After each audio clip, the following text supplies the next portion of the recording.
Secangkir pengharapan untuk mengawali hari ini. Renungan pagi tanggal 24 Juni. Sistem pengatur suara Tuhan. 1 Samuel 3 ayat 10 dan 11 berfirman, "Lalu datanglah Tuhan, berdiri di sana, dan memanggil semua yang sudah-sudah. Samuel, Samuel."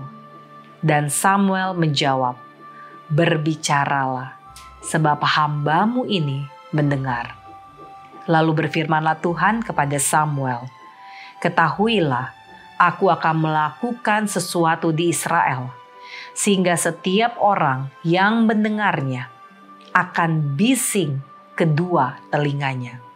Tahukah Anda bahwa kita tidak benar-benar mendengar dengan telinga kita?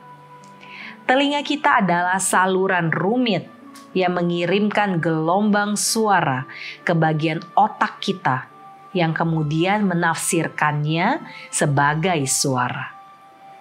Perjumpaan apapun di sepanjang proses ini akan mendistorsi apa yang pada akhirnya didengar.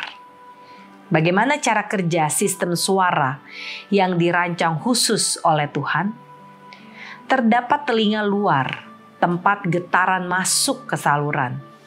Kemudian gendang telinga, sepotong kulit tipis yang direntangkan di atas saluran. Itu memisahkan bagian luar telinga dan telinga tengah.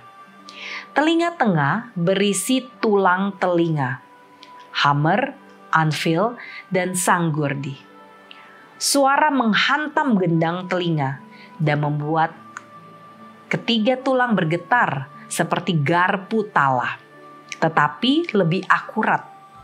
Ini pada gilirannya menetapkan serangkaian getaran pada cairan telinga bagian dalam yang berbentuk cangkang atau koklea. Koklea tersebut berbentuk spiral.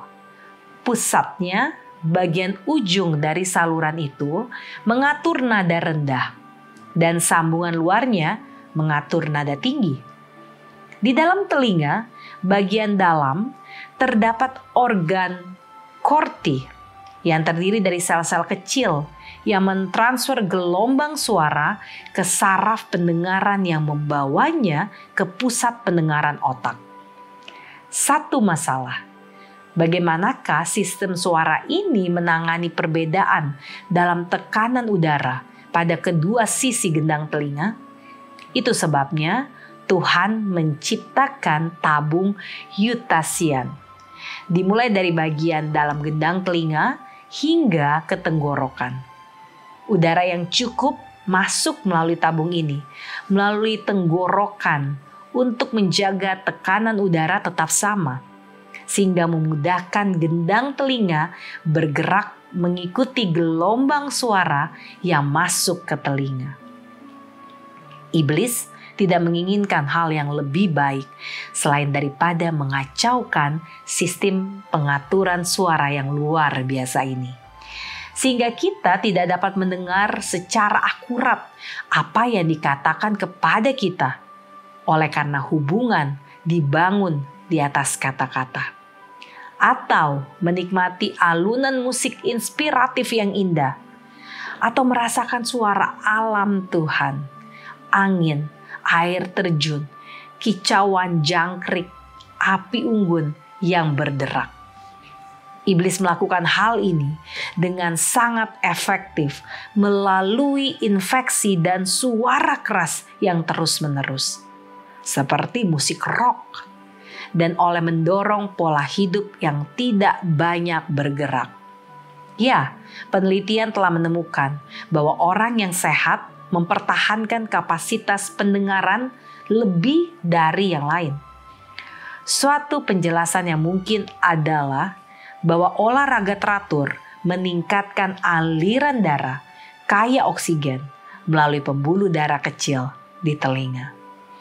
Doa kita hari ini, Tuhan, bantulah kami menjaga telinga kami tetap sehat, sehingga kami dapat mendengar Engkau berbicara kepada kami, seperti yang Samuel lakukan, dan mampu menjawab, "Berbicaralah Tuhan, karena hamba-Mu mendengar.